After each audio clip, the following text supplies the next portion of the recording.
অলস লাকির গল্প। একটা বড় জঙ্গলে বর্ষা নামার আগে চারিদিকে অস্থিরতা। সব প্রাণী ব্যস্ত হয়ে পড়ল। কেউ খাবার জমাচ্ছে, কেউ ঘর মজবুত করছে, কেউ আবার পরিবারের জন্য আশ্রয় তৈরি করছে। সবাই জানে বৃষ্টি এলে আর শীত আসলে তখন খাবার পাওয়া কঠিন হবে, তাই আগে থেকেই প্রস্তুত থাকা দরকার। কিন্তু সেই জঙ্গলে ছিল একেবারে অন্যরকম এক প্রাণী, লাকি নামের গাধা। ও বিশ্বাস ছিল শুধু আজকের দিনে। সে ভাবত কাল কি হবে কেউ জানে না, তাই কালকের চিন্তা করে লাভ কি, আজ যা আছে তাই নিয়ে খুশি থাকি। ছাগল বারবার তাকে বোঝালো, লাকি, এখন থেকে প্রস্তুত না হলে বর্ষা আর শীতে খুব কষ্ট হবে। তখন কোথায় থাকবে আর কি খাবে?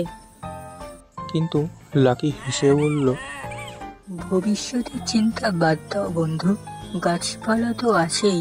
বৃষ্টি এলে তার নিচে বসে থাকবো, খাবারের দরকার হলে তখন দেখা যাবে।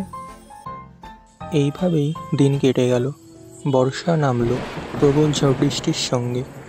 প্রথম দিকে প্রাণীরা আনন্দ করলেও দ্রুত তারা নিজেদের ঘরে ঢুকে গেল।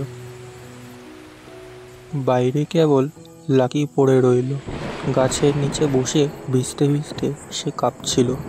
দিন যায়, খাবার নেই, আশ্রয় নেই, দুর্বল হয়ে পড়ল সে।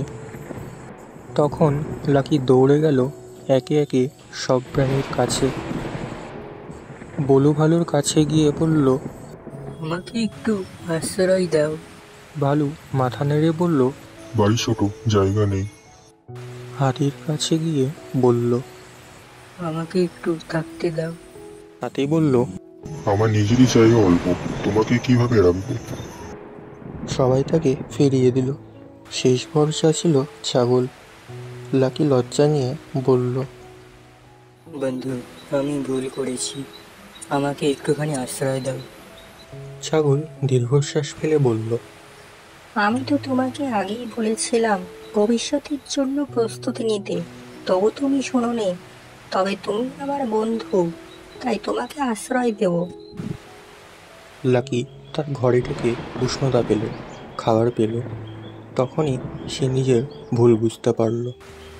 সে বলল, সবাই পরিশ্রম করছিল, আমি শুধু সময় নষ্ট করেছি, তাই আজ আমার এই দশা।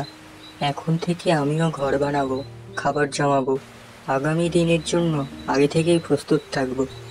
ছাগল হাসলো আর বলল, এটাই তো জীবনের শিক্ষা। আজকে আনন্দ যেমন দরকার, তেমনই ভবিষ্যতের জন্য প্রস্তুত থাকাও জরুরি।